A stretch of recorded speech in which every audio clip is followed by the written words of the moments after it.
बीजापुर के अति नक्सल प्रभावित क्षेत्र के गांव की रहने वाली सुनीता ओयाम का बालाघाट पुलिस के समक्ष आत्मसमर्पण किया जाना ये एक बड़ी सफलता है। 4 नवंबर को सुनीता को उसके माता पिता और परिजनों से मिलाया गया, जहां परिजनों ने खुशी जताई। आत्मसमर्पण नीति को लेकर पुलिस अधीक्षक आदित्य मिश्रा ने कहा कि इसमें 2 चीजों का स्पष्ट प्रावधान है। गंभीर अपराध है, संलिप्तता स्थापित होती है, प्रक्रिया कानूनी तरीके से की जाएगी। अगर सुनीता नक्सल विरोधी अभियान में विशेष सहयोग देती है, सही जानकारी देती है, अन्य नक्सलियों को समर्पण कराने या पकड़वाने में सहयोग करती है, तो सरकार की समिति अन्य प्रावधानों के साथ ही पुनर्वास को लेकर भी विचार करेगी। उन्होंने बताया कि इस प्रकरण में कितने समय में पात्रता जांच करके उसे स्वीकार करेगी, क्या क्या लाभ है वो भी आवंटित करेगी। अभी शुरुआत में उसके पास कोई साधन नहीं है, इसलिए त्वरित सहायता के रूप में 50,000 रुपये दिए गए हैं। सुरक्षा की जिम्मेदारी हम तय करेंगे। माता पिता से मुलाकात को लेकर एसपी ने कहा कि कई बार जब नक्सली इस तरह दबाव बनाकर उठाकर ले जाते हैं, कई माता पिता तो सालों बाद मिलते हैं। जीवित देखकर उनका अपना दुख दर्द होता है। उन्होंने बताया कि सुनीता अपनी समझ से जो कुछ करना चाहेगी, हम उसका सहयोग करेंगे। नीति में एक चीज़ स्पष्ट है, उसमें टाइमलाइंस डिफाइंड है ऑलरेडी। इसी चीज़ को ध्यान में रखते हुए कि ये एक अनिश्चित तक ना जाए, तो उसमें टाइमलाइन डिफाइंड रहती है कि कितने समय में पात्रता जांच करके समिति उसको एक्सेप्ट करेगी, कितने समय में जो पुनर्वास समिति रहती है, हर जिले में एक पुनर्वास समिति बनती है, वो पुनर्वास समिति उसको क्या क्या लाभ हैं उसके हिसाब से लाभ आवंटित करेगी।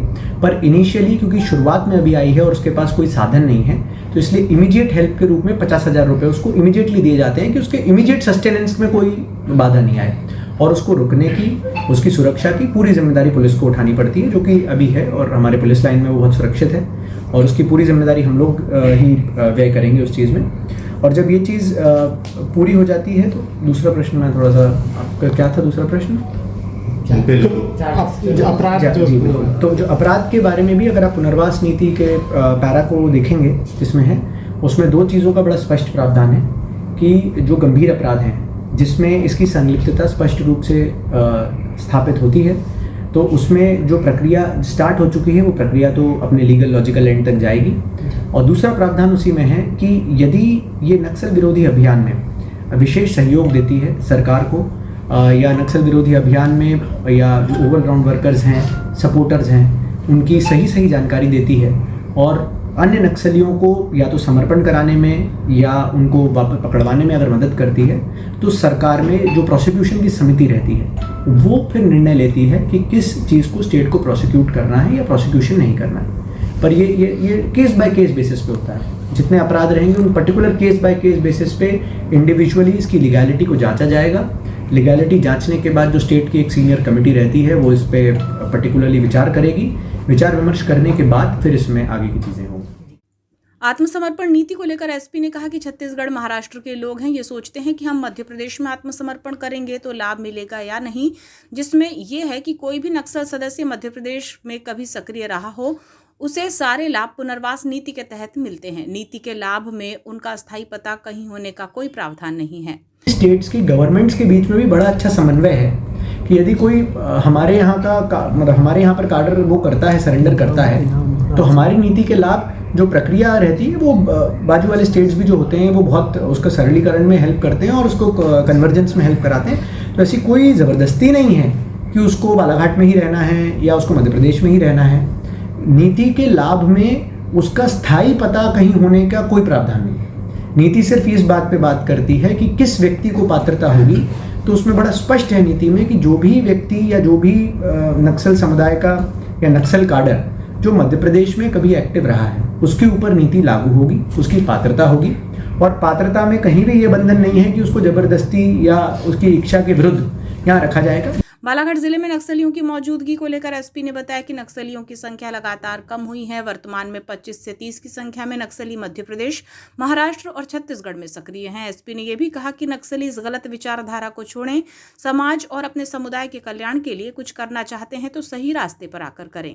आत्मसमर्पित नक्सलियों ने यह स्वीकार किया है कि जिस विचारधारा के साथ हम चल रहे थे उसका आज के जमाने में कोई औचित्य नहीं बचा है। सशस्त्र क्रांति कभी सफल नहीं हो पाई है। जनता ने यह स्वीकार किया है। लोकतांत्रिक तरीकों से जो बदलाव आता है वो दूरगामी रहता है। सभी आर्म्स काडर हैं, उससे भी अपील है कि गलत चीजों को छोड़ें। सरकार ने मौका दिया है, पहले भी वादा किया था, खुले और साफ मन से कि सशस्त्र लेकर आएं।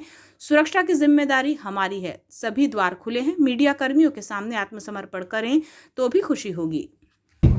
और आपके माध्यम से जो बाकी नक्सली भी हैं, चाहे वो किसी भी प्रदेश के हों, चाहे वो महाराष्ट्र में गढ़चिरौली के रहने वाले हों, कोरची के रहने वाले हों, बीजापुर के हों, सुकमा के हों या बस्तर के हों, और ना अगर बालाघाट के हों तो भी, कि इस गलत राह को, इस प्रकार की गलत विचारधारा को आप छोड़ें।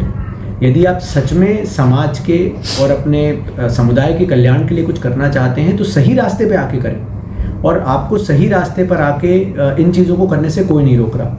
आप चाहे आपके बड़े सीसी मेंबर्स की बात करें, चाहे वो सोनू हों, रूपेश हों, उन सभी ने ये स्वीकार किया है कि जिस विचारधारा के साथ हम चल रहे थे, जिस प्रोपोगंडा के साथ हम चल रहे थे, उसका आज के ज़माने में कोई औचित्य नहीं बचा है। हम जिस सशस्त्र क्रांति की बात कर रहे थे वो किसी भी देश में आज तक सफल नहीं हो पाई है।